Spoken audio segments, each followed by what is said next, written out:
E olha só, gente, um estudante de Ciências Sociais da Universidade Federal de Santa Catarina participou de um projeto que reconstituiu a expedição de Charles Darwin. Olha só, essa expedição que ajudou, inclusive, a desenvolver a teoria da evolução.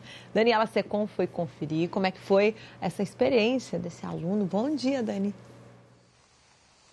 Pois é, uma experiência muito rica e muito incrível, né? A gente voltar um pouco para trás, olhar como Darwin trabalhava, as expedições que ele realizou, como ele construiu essas teorias, muito bacana. E o Vitor, que está aqui comigo, foi quem participou disso. Ele que é de Atalanta, no Vale do Itajaí, né? Tem 21 anos e cursa Ciências Biológicas na UFSC. Foi selecionado e passou 7 dias na Patagônia, Argentina. É isso, Vitor? Bom dia.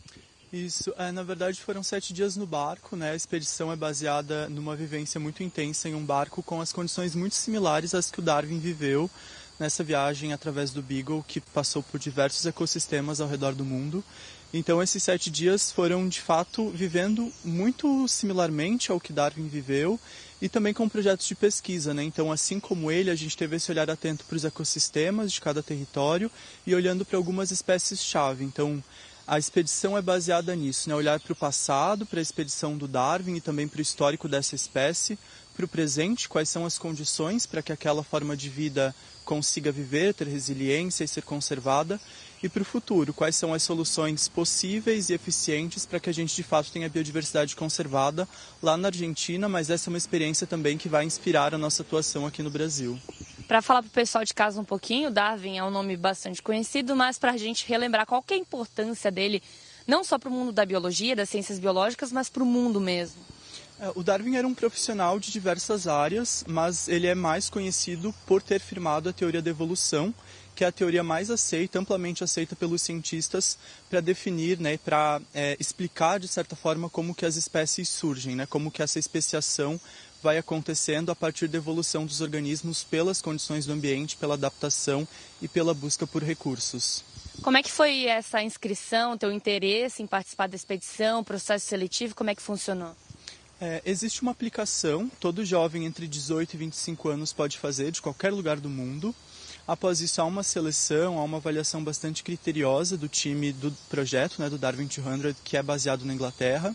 E depois disso eles entram em contato apresentando alguns dos projetos que eles já encontraram nesses territórios onde o barco vai passar, onde a expedição vai ir ao redor do mundo, e vão tentando fazer um match ali contigo a partir dos teus interesses, experiência em pesquisa e de conservação no lugar onde você mora. A regra é as pessoas se deslocarem para algum outro território onde ele não conheça, não tenha similaridade, justamente para ver esse distanciamento e esse desafio maior, né? Porque, por exemplo, se eu trabalhasse aqui no Brasil, na Mata Atlântica, eu já estaria de certa forma enviesado porque eu já conheço um pouco do território. Então, estar na Patagônia, num lugar completamente diferente, biologicamente, culturalmente falando, é esse desafio que nos coloca muito fora da zona de conforto, enfrentando desafios outros que a gente enfrentaria aqui no Brasil, e também tendo essa nova experiência para depois, quando nós retornarmos, ter uma visão muito diferente daquela que a gente poderia ter aqui. Qual foi a espécie que tu observou por lá? Então, eu olhei mais atentamente para 3 espécies de coruja que ocorrem na província de Chubut. Eu fiquei baseado em Porto Madryn, que é na Patagônia Argentina. E o meu olhar para essas espécies foi muito porque nós temos um desafio contemporâneo, que é a perda de habitat natural, então principalmente por áreas de agricultura.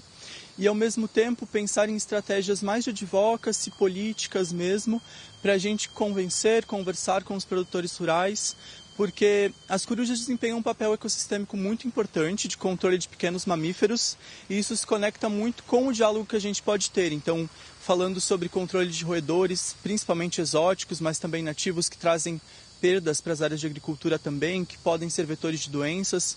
Então, olhar para esse cenário, né, de conservação, as outras espécies que também têm papel importante na região, até para a proteção das corujas, o lugar onde elas estão vivendo agora e quais são os mecanismos, as possibilidades para estratégias de restauração. E daqui para frente, de que forma que essa expedição mudou também a tua visão para o futuro, da tua vida, profissão, enfim? É transformador, de certa forma, né? Todos esses lugares que a gente vai passando ao longo do tempo. Eu atuo com conservação e restauração aqui no Brasil, com a Premave, que é uma ONG que trabalha muito intensamente com restauração aqui no Sul. Eu acho que esse é o primeiro lugar onde eu já estou tendo novas ideias, né? Principalmente de diálogo com as pessoas. Mas também pensar a própria vivência na UFSC, né? Eu trabalho com ecologia humana na área de pesquisa, então ter esse contato com as pessoas é muito importante, né? Quando a gente fala de conservação no século XXI, não dá para excluir as pessoas, as condições que nós promovemos, tanto em termos de impactos negativos quanto positivos nas espécies. E um outro ponto que foi essencial para mim é estar aqui na América Latina trabalhando, né? A gente vê alguns outros países latinos muito conectados culturalmente, trazendo intercâmbios em termos de produções culturais, mas também nas pesquisas, né? Eu fui conectado com o Instituto de Pesquisa da Argentina, que trabalha muito intensamente com o Chile, por exemplo, e a gente não vê essa conexão com o Brasil. Então, ver isso acontecendo minimamente, mesmo que num curto prazo, mas também criando essas conexões que vão continuar aí nos próximos anos, eu acho que é essencial e é algo que a gente precisa exercitar mais, não enquanto jovem que desenvolveu um projeto, mas enquanto alguém que também está na pesquisa, enfim, fazendo graduação na UFSC, eu acho que isso é algo que a gente precisa fortalecer.